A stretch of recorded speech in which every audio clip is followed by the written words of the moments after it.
budget crunch, but I also realize that we can't fiddle while Rome burns. You know, we've got to make sure that this county does not go to the dogs while we're simply trying to save money.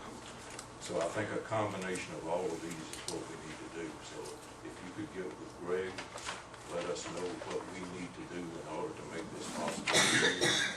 Also get with Greg to let him know what you need in order to have the time to start some immediate results on this. Because like I said, we got to do something for these people.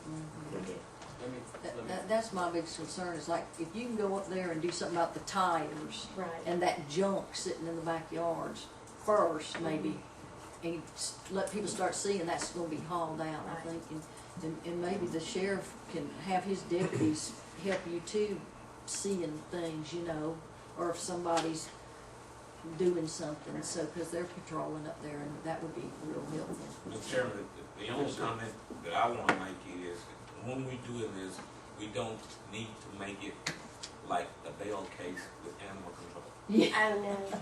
I mean, because we as commissioners are going to get involved, and we're going to want this done, and we want that done. We need to make sure that we are abiding by the law and the code enforcement. Absolutely. So make sure that we don't There's get a gray into that. area. And that's right. Along those lines, Mr. Chairman, I'd like to have this as a formal motion, so we all know what she's going to do, what she's not going to do. Right. So, because I think Commissioner Penniman's right, we're clear, we're all going to be better off. So I'll make this motion, and if it needs some change, we'll change it. But, I move that we ask P&Z Code Enforcement for a plan for more effective operation of P&Z and code enforcement, which would include hours and staffing and codes. And that as part of that, part of the long-term plan there, we need to know if any additional resources are needed for that function. And also specifically, we'd like to know for the people who we believe are slumlords, especially the ones out of the county, are they paying their taxes on these properties?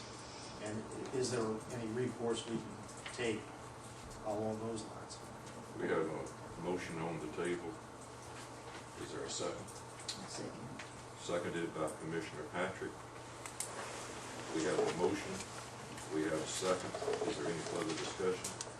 I have a question to include, so I can include this in our explorations or not. One of the problems is these are such short-term rentals. One approach that's used in other places is that if you have a lease that's less than 6 months, you pay hotel tax. You know, we would have to, of course, have to require occupational licenses, and it's tough to enforce, but it's another tool in the quiver. So if the board's amenable to looking at those options as well. Right now, I'd like to not defer that. I'd like to not do that, because we just got to get started up there without adding more. I agree. Enforce what I we agree. got. I just like to see a plan, and the plan can include lots. I mean, Lamar County, where he's from, they've got a law there, an ordinance there, where they quadruple your taxes. If you're a slumlord, they quadruple your taxes. And I don't know if that's constitutional, but they've got it. How can they do it? They've got it. I don't think they So, do you know, that. they've got there's all kinds of things that are out there, but basically, rather than sitting here discussing it, I'd rather have staff look at it and come back to us with a plan. I think that's a good idea. Is it okay to leave it at that? I think so, because we're going to get into a bill Exactly. case. All right, Exactly. let's do that.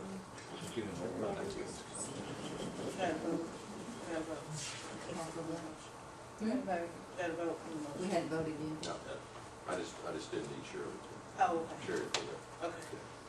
All right, we have a motion on the table for code enforcement issues in Alcovy Shores and Rollingwood. We have a second. No further discussion.